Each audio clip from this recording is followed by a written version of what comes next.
tonight. A short-lived strike, but disruptive just the same. A deal reached with WestJet flight attendants. We were just waiting to see what they were going to do with the flights, but we didn't hear from them about what would happen with our flight. Thousands still trying to figure out how to get where they're going. A promise to undo bus cuts to OC Transpo from one mayoral candidate. Residents are beyond frustrated with the transit system that we are delivering today. I hope what they hear is that I understand their frustrations. Jeff Leiper unveiling a 5-point plan for what he calls transit that works. And you will dig this. To really have people get hands-on activities with different specialists like archaeologists, biologists. An opportunity to get down and dirty at a real archaeological site this summer.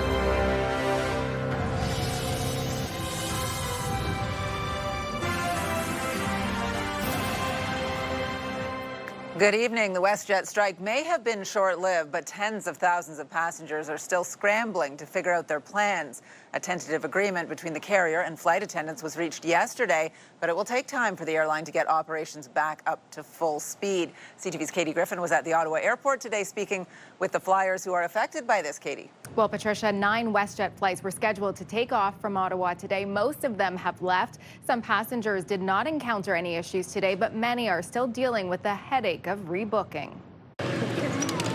Salvador Benawis and his family are trying to get to a family wedding in Cancun. Another 5 hours waiting for their confirmation. The call gets disconnected. So it happened to us like 3 times. They were supposed to fly on WestJet from Winnipeg to Calgary, then on to Cancun on Sunday, but that was canceled because of the strike. Instead, they were rebooked 2 days later, flying Tuesday morning from Winnipeg to Ottawa. Now they'll have to take a taxi to Montreal, where they'll have to spend the night in a hotel and catch a flight to Cancun Wednesday morning, the day of the wedding. Oh, we already lost like 3 days there at Cancun. So we extended our stay.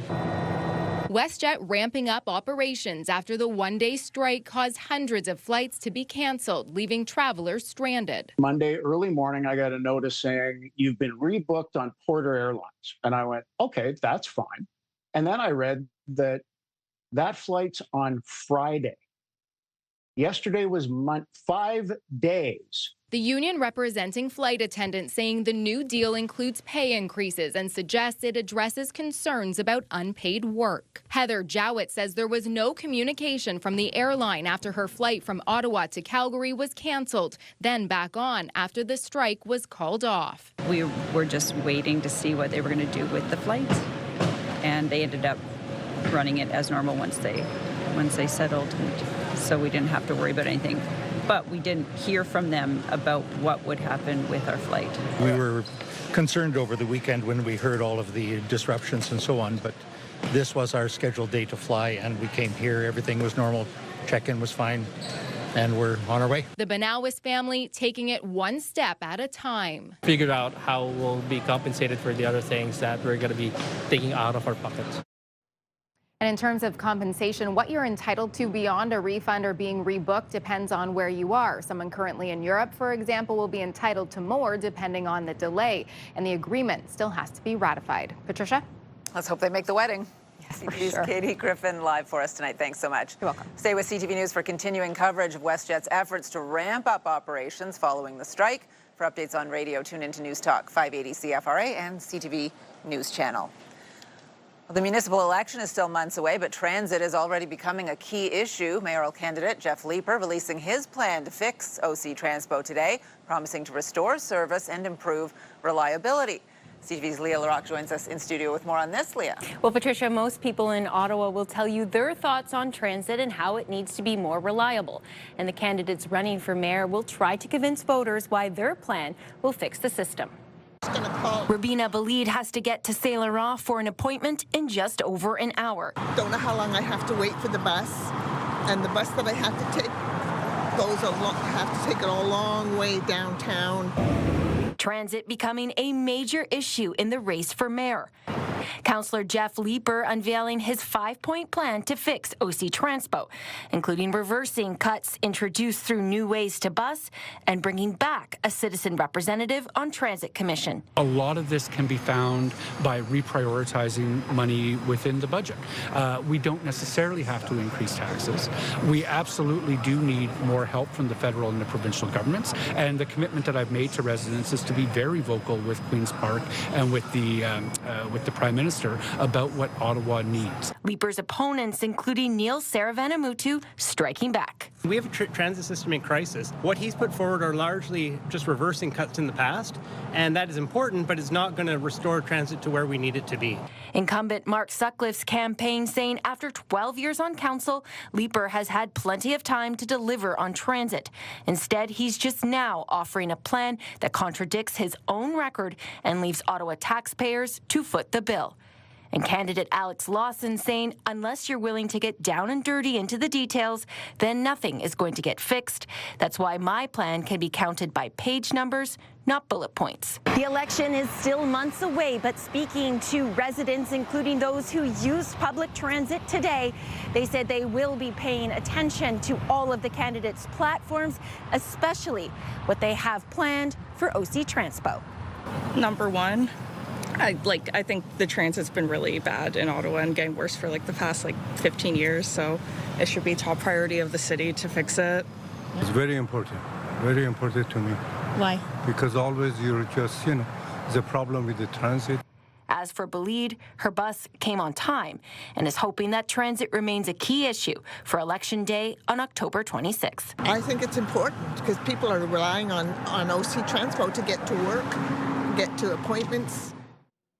Remember that regardless of who wins the mayoral race, OC Transpo is facing big budget pressures. The transit agency posted a $7.2 million deficit in the first 3 months of 2026. Patricia. Making it a tough problem to fix. All right, CTV's Leah LeBlanc live for us tonight. Thank you.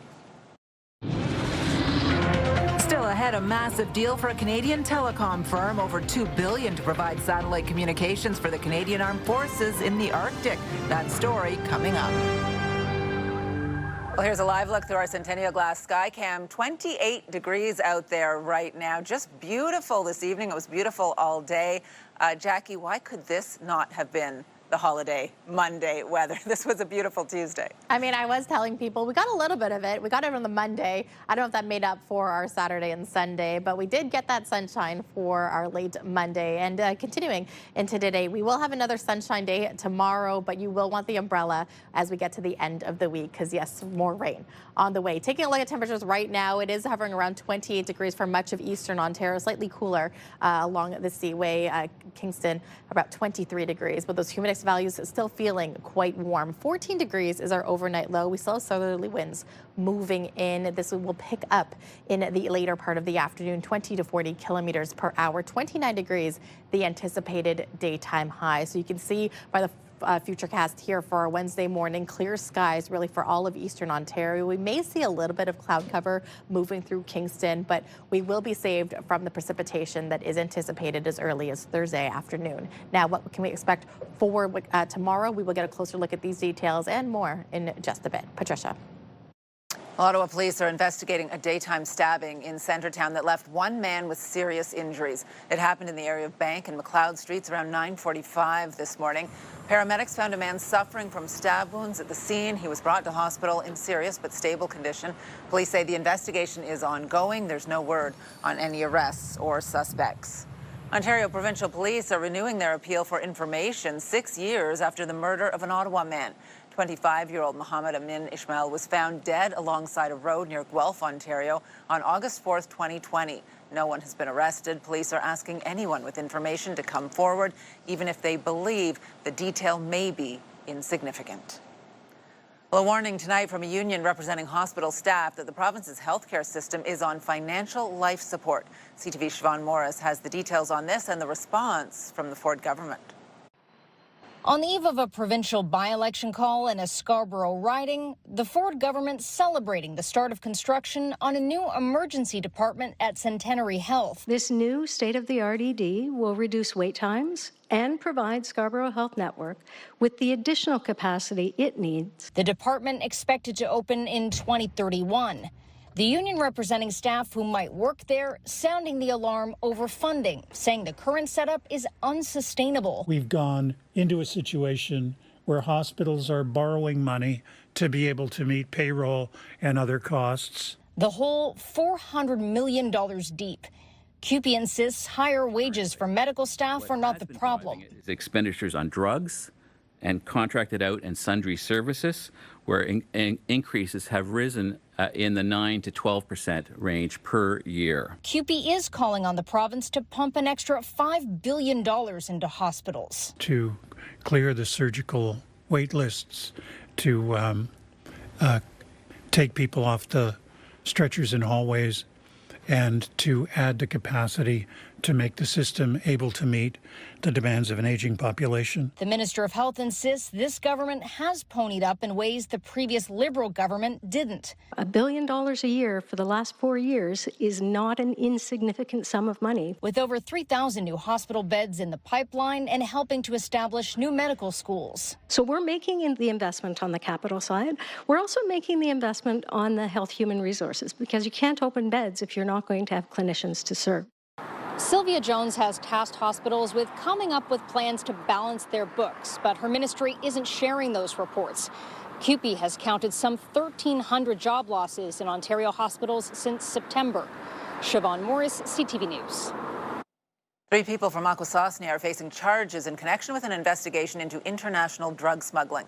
U.S. officials say drug trafficking activity was operating through Akwesasne and involved suspects allegedly exchanging methamphetamine for firearms.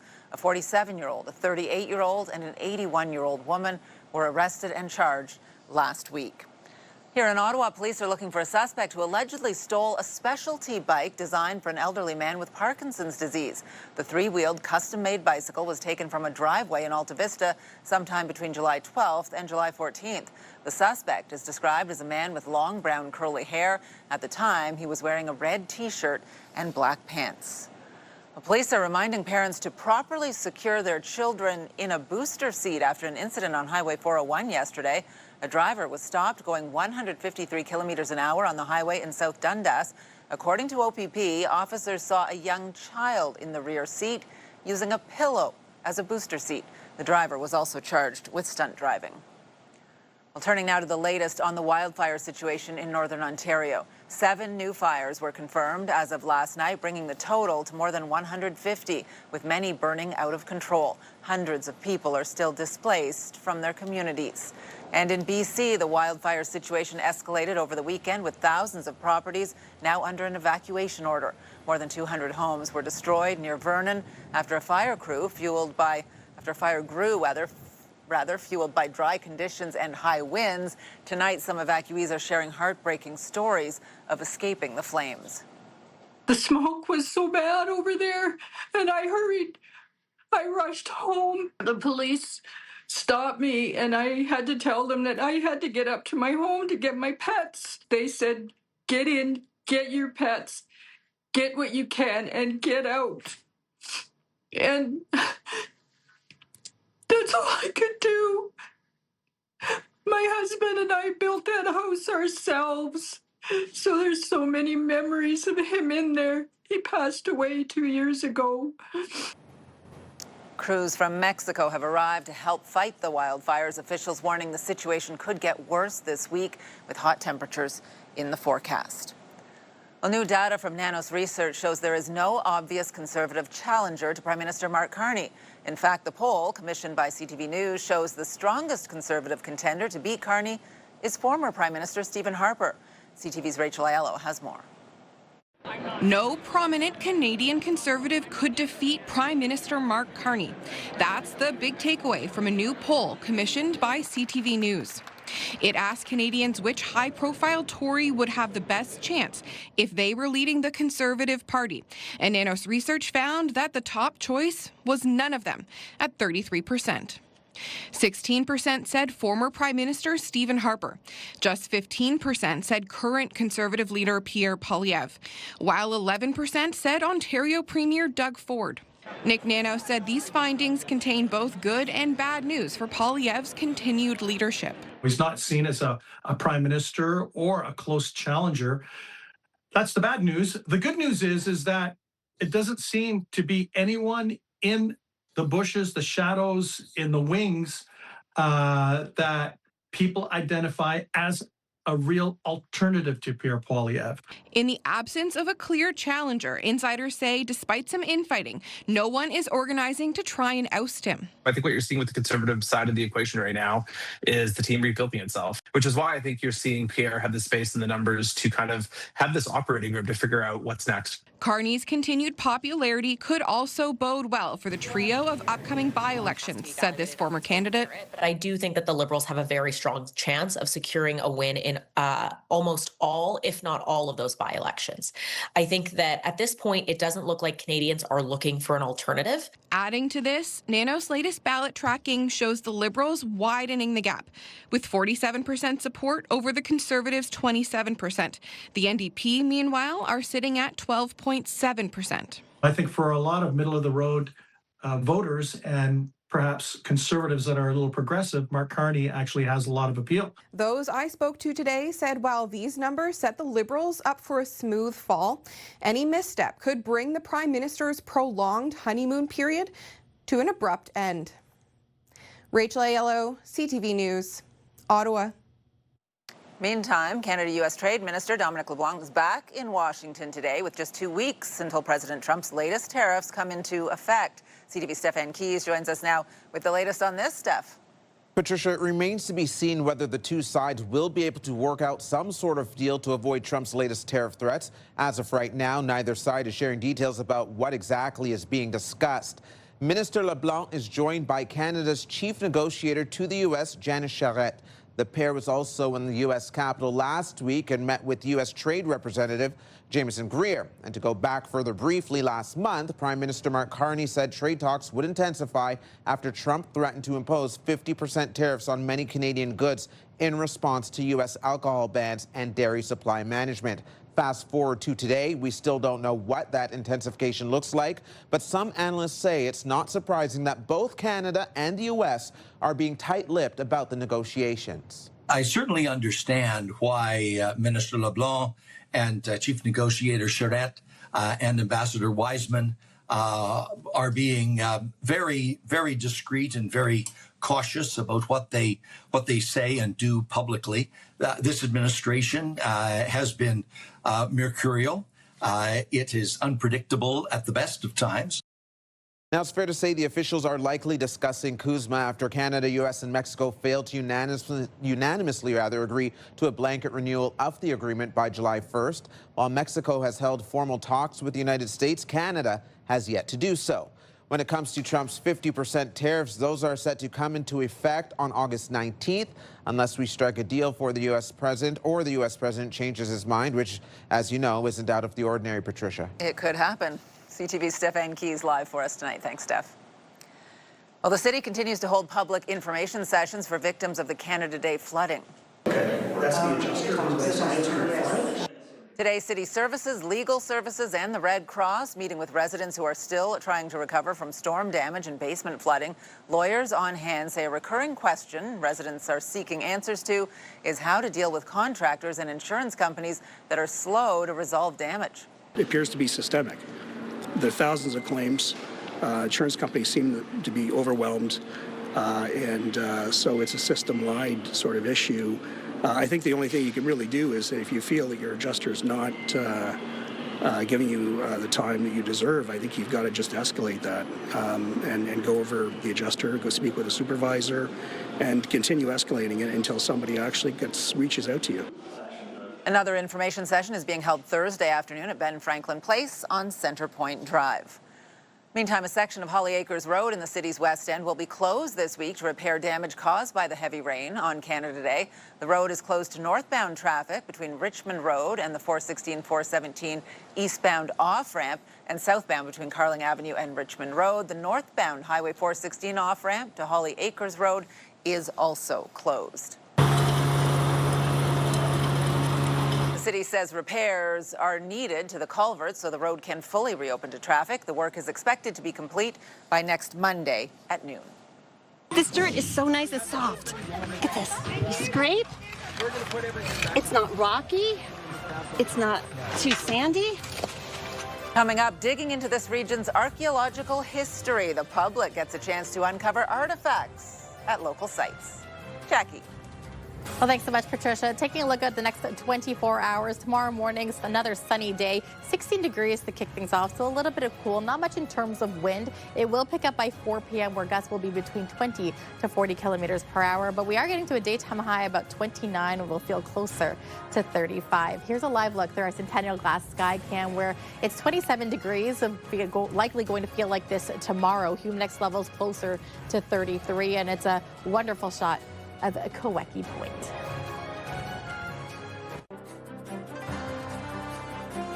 Well, the day after the holiday, it still looks a lot like a holiday out there. No major volume, no significant backups to pass along. The National Capital Commission wants the public to join in a summer of discovery with an archaeological dig to find treasures in Gatineau Park. Centuries of local history lie beneath 2 selected sites. CTV's Camille Wilson digs into this story. Jacqueline Pillsbury was not supposed to be here. I was supposed to be in the Azores. A canceled flight, Pillsbury made the last-minute decision to drive from her home in New Jersey to Ottawa for a vacation.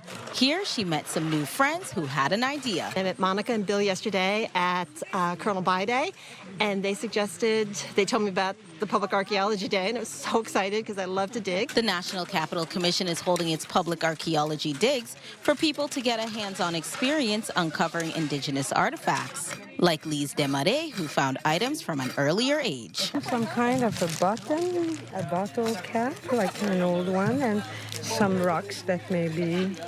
This one looks like a quartz. The digs will take place at Limy Lake Park and at Philippe Lake in Gatineau, guided by real archaeologists. We identified a new site in 2023 before they did work to rehabilitate the Lac Philippe campground. And now we're back to try and learn more about the site, figure out what Indigenous people were doing here, maybe how long ago the site was occupied, and see what we can find. It's interesting, and they explain to us what we have to do, and they show us the discovery. The NCC says there may be evidence of Indigenous settlements with arrowheads and pottery, and to find out exactly when people lived here. This dirt is so nice and soft. Look at this.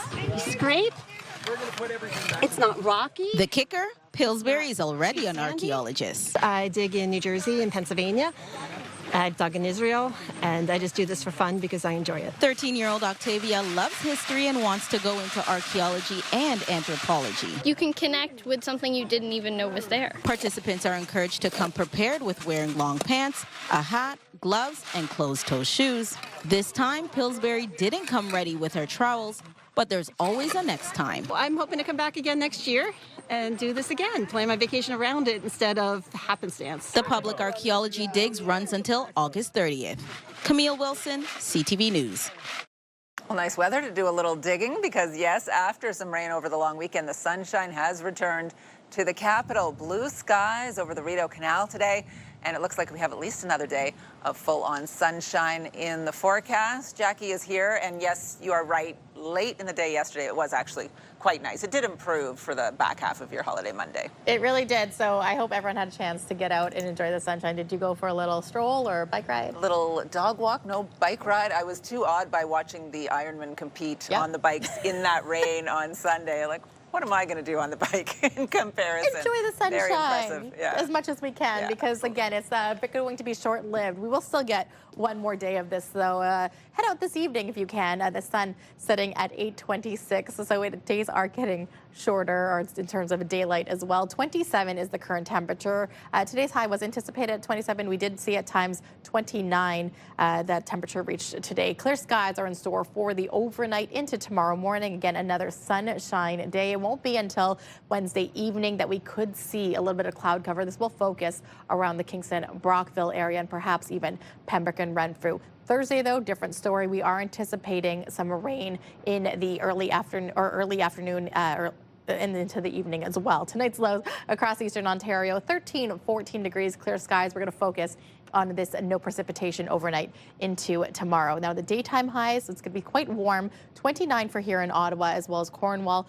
Kingston is included, Brockville as well. With those humidex levels, it will feel closer to 35. So we're really enjoying this warm up. It's quite a different story, though, when we see parts of Canada, including Goose Bay, where it's rainy, 17 degrees, including St. John's as well. The warm up is beginning in Fredericton as we make our way back here to Quebec, as well as Ontario, where temperatures are hovering between 27 28 degrees. It's much cooler, though, in the prairies, where take a look at Baker Lake, 11 degrees right now, and rain 22 in Saskatoon, so not too bad, including Regina. Vancouver sitting at 21 with mainly sunny skies. A closer look at Thursday. We did mention the rain moving in. So this is what it looks like around the midnight hour. We could see isolated showers moving through in the overnight, much more cloud cover. It won't be until like 7 a.m. We could see a little bit of rain around Pembroke. The afternoon, though, we could see a potential of a thunderstorm risk moving through. It is changing, though, as we go throughout the day. So we are still a couple of days away, keeping a very close eye on this. Now, the 7-day forecast is brought to you by Davidson Hearing Aid Centers, celebrating over 80 years in family business. 29 for our Wednesday, lots of sunshine. Thursday, chance of showers likely will be in the later part of our afternoon. 29 is also the daytime high. This will continue for Friday into Sunday, but it will be a lot muggier. More humidex levels will be a lot higher than the 28, 29 degrees. It will likely not be until Patricia, Monday, Tuesday, that we could see no precipitation here in the region. Well, the federal government is investing more than $2 billion to boost the military's satellite communications in the Arctic. It's all part of Mark Carney's pledge to defend, build, and transform the far north. And an Ottawa firm has been tapped for the job. CTV's Mike Lecouture has more on the investment. The satellite controllers at Telesat are going to have a lot more eyes in the sky thanks to a multi-billion-dollar Canadian government contract. The Ottawa-based company is expanding its number of satellites from 156 to 225, and it's all to help Canada's military in the Arctic. This capability that we're delivering them will be used to support jet fighters, aerial drones, Navy ships, forward operating bases. The satellites will help expand the already existing network, and there will be a spillover effect for residents of the far north, where connectivity is a huge issue. Backbone to Arctic security is going to be our ability to communicate in the Arctic, and this is it. Retired Major General Scott Clancy is the former Director of Operations for NORAD. He says once it's up and running, the constellation of satellites will bolster defense across the globe.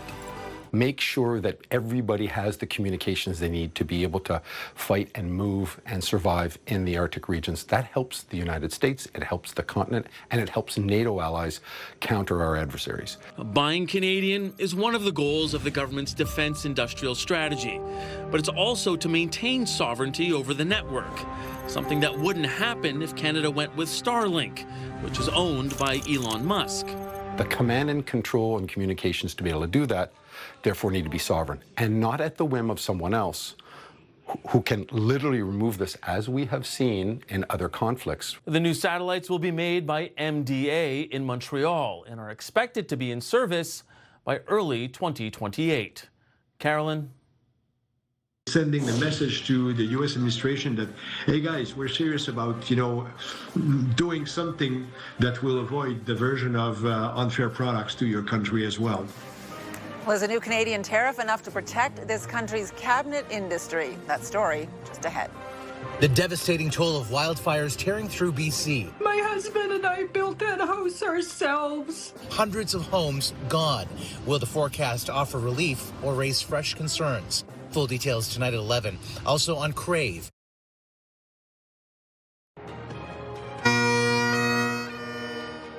Residents gathering to honor those who lost their lives building the Rideau Canal during yesterday's Celtic Cross ceremony. The annual event is held at the Rideau Canal Celtic Cross Monument. This year marks 200 years since the start of construction on the canal. The project began in 1826. Many Irish workers moved to Ottawa. Around 1,000 people died during construction. A new 25% tariff on certain imported wood cabinets and vanities is now in effect. The federal government making the temporary move to try and protect a sector struggling under the weight of American tariffs and a flood of global imports. CTV's Abigail Beeman reports. We're running 50% capacity because of this whole situation. 2 weeks after CTV News shared the story of this Quebec cabinet maker struggling under American tariffs and a flood of foreign products, Ottawa announced a 25% temporary tariff on imported wood cabinets and vanities.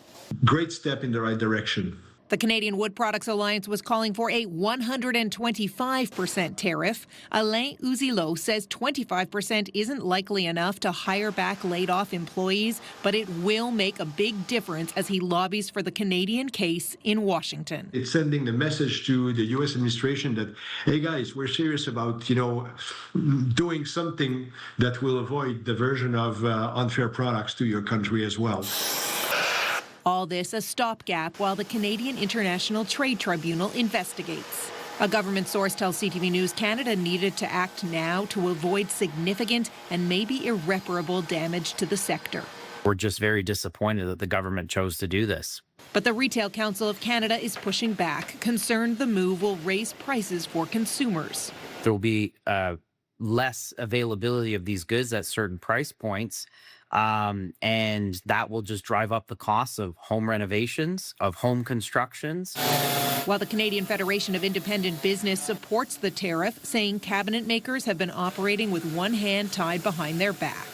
If the other nations are able to sell a better product at a lower cost, that's fair game. But if they're doing that because the U.S. market is closed to them and now they're just shoving product into Canada to try to get a portion of their money back, well, there are rules around that. As for those World Trade Organization rules, this tariff can be in place for up to 200 days. The Canadian International Trade Tribunal must wrap up its inquiry by January 15th. Abigail Beeman, CTV News, Ottawa.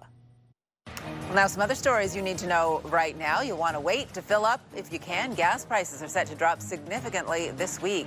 The average cost of regular gas in Ottawa today around $1.72, though some stations were selling for $1.60. Prices are expected to drop 10 cents a litre here in Ottawa and in Eastern Ontario on Thursday. Global oil prices have been fluctuating in recent weeks after the ceasefire between Iran and the U.S. collapsed.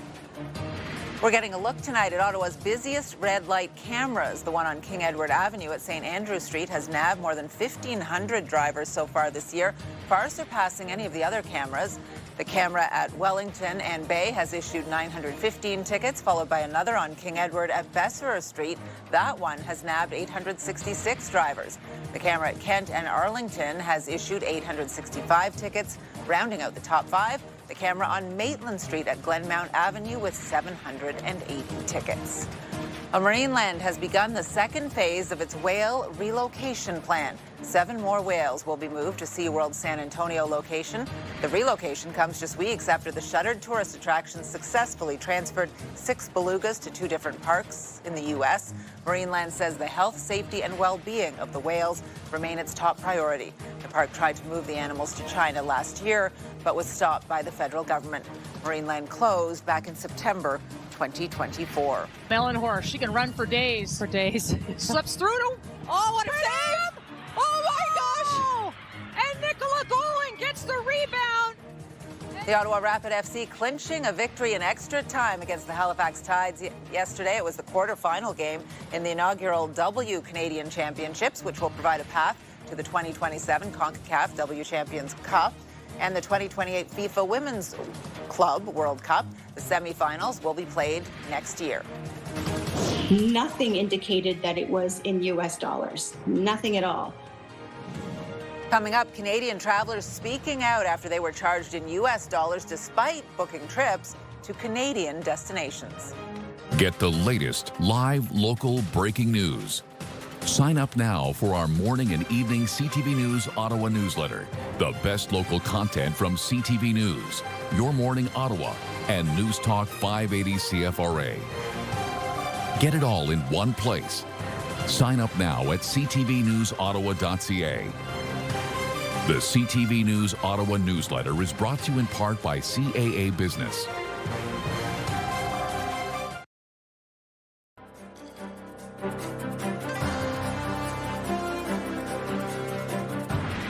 Well, many people book flights, rent a car, or book a hotel room online, and there are hundreds of websites to choose from, but you have to make sure the costs are displayed in Canadian dollars. Here's CTV's Pat Foran.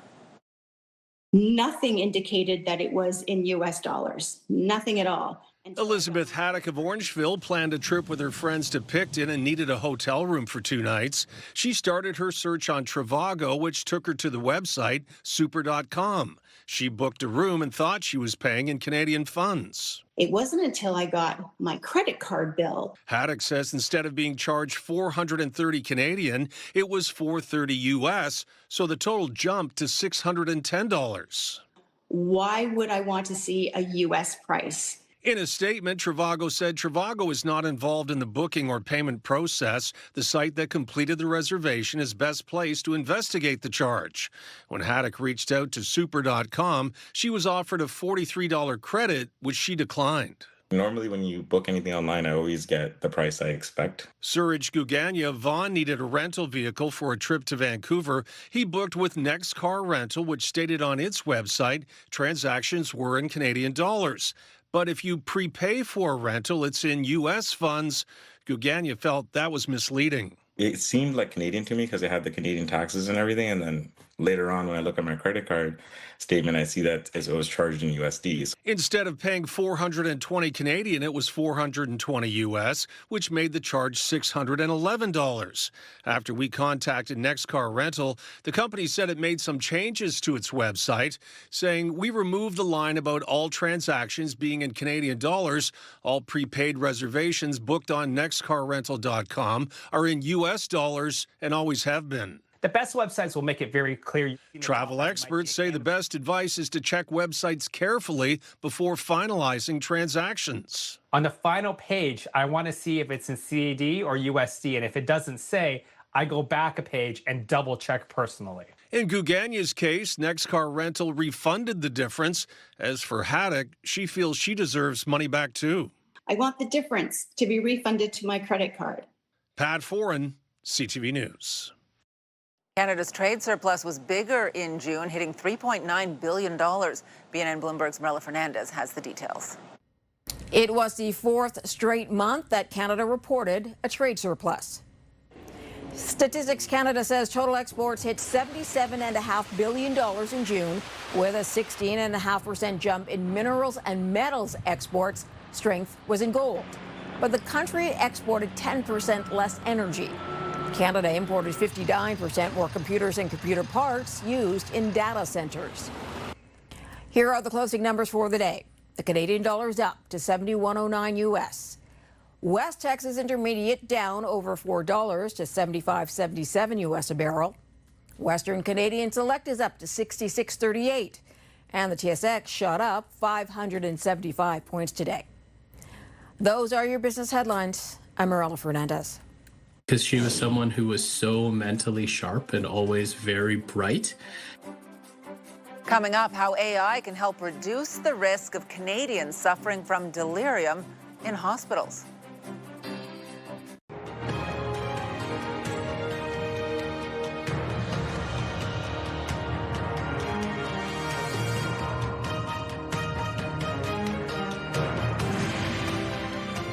Well, studies show about 1/4 of adults suffer from delirium at some point during a hospital admission. That's 500,000 Canadians a year.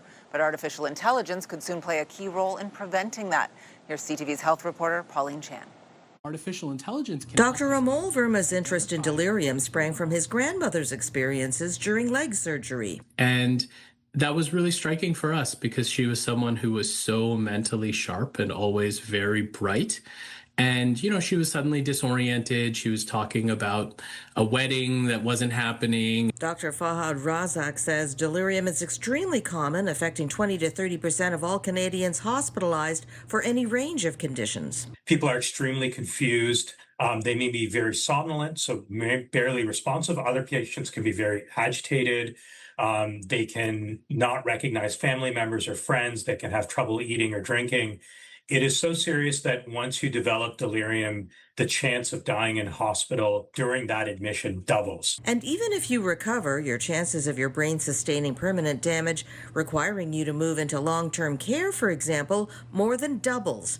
That's what prompted Unity Health to look at ways to identify high-risk candidates for delirium. You can do it with very high precision, but it's very labor-intensive. So, for example, there's been a method that's developed that takes about 30 minutes to 2 hours per medical chart. Not very practical, but an AI program developed by Unity Health using just 10 key factors is proving helpful. Harry Ennis's partner Bruce went through heart surgery last year. I asked him sort of key dates, like when's your birthday, when's my birthday, and he didn't know them. Ennis says the key is early identification of vulnerable patients. You can reduce the chance of delirium occurring by as much as 40%.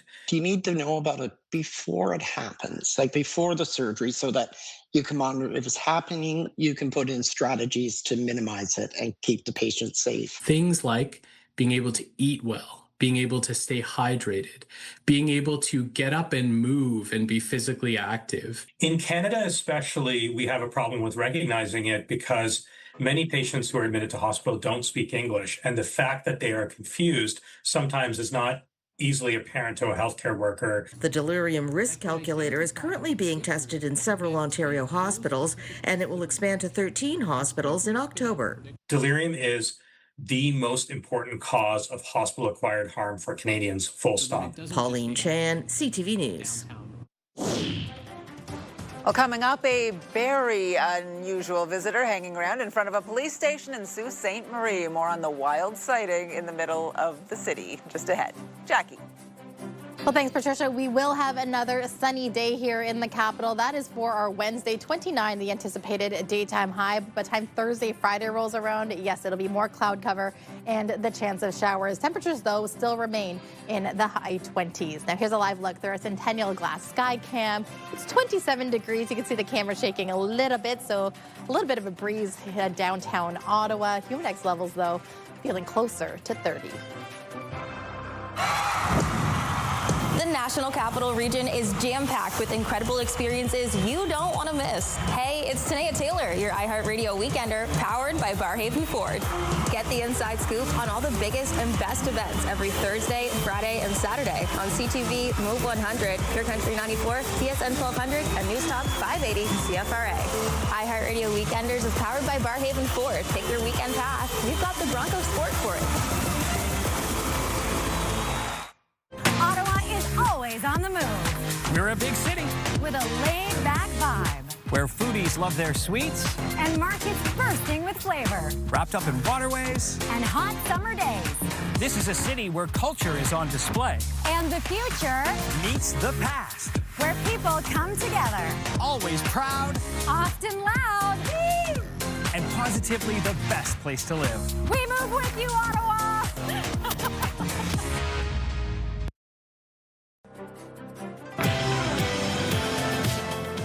Tomorrow on Your Morning Ottawa, we're learning more about fire safety in the kitchen with Ottawa Fire. Tune in on CTV or stream us live on Crave at 6 a.m. Hairstyles, courtesy of Salon Fiorella. Here's what's on CTV tonight. E-Talk, The Big Bang Theory, 3 episodes of it, Match Game, and Password. And taking a final look at the forecast and looking pretty good into tomorrow, Jackie. Tomorrow's looking pretty great, Patricia. Sunshine will remain in the capital. 16 degrees, a little bit cool, but we are warming up to another 29-degree day. Humidex value is feeling closer to 35. Thursday, the likeliness of the showers would likely be in the afternoon. We could see a little bit more cloud cover in the morning. It's really Friday and into Saturday that we could see the greater chance for rain moving in. But look at those temperatures, really averaging 28 to 29 degrees for really the rest of this week. It's not until Monday, Tuesday, though, that we could potentially just leave our umbrellas at home and say goodbye to this rain, because we've had quite a rainy summer, I would say. And we have to enjoy those warm temperatures while we can, because summer's almost over now. No, don't say it. August. Come on. Doesn't it feel like that? Not okay, ready. The best part of summer is still ahead. Stefan Keys is the best part of your evening, maybe tonight, looking ahead to the 11:30 news. Thank you very much, Patricia. Well, we know how popular it is for Ottawa residents to visit Mont Tremblant and the Laurentians, and tonight we'll show you why you may need to wait to enjoy an area north of Tremblant. Torrential rain in the Laurentians caused landslides and washed out roads. There are people trapped on their properties in the community of L'Ascension, again north of Mont Tremblant. The officials there have officially declared a state of emergency. So we'll share what they're going through tonight at 11:30. We hope you join us and get the news anytime, anywhere at ctvnewsottawa.ca. Patricia. That rain, so dangerous on the path. And Yes. everything. All right, Steph, thank you. And finally for us tonight, police in Sault Ste. Marie had an unusual suspect outside the station recently. Yes, a black bear climbed up a utility pole right in front of the building with nowhere else to go. The bear did eventually surrender and made its own way back down. Officers were watching from a safe distance and then gave it a police escort. We're really milking this tonight. Off the property and back toward the woods. So thankfully, all ended okay. It's amazing how much they love to climb. They love to climb. Every time I see this, it reminds me of the Bayard Market Bear. I remember. Yep. Yeah, this was what, 2017-ish? Yes. Oh, okay. Yes. I thought you meant, never mind. No, I don't even want to know. Good night, folks.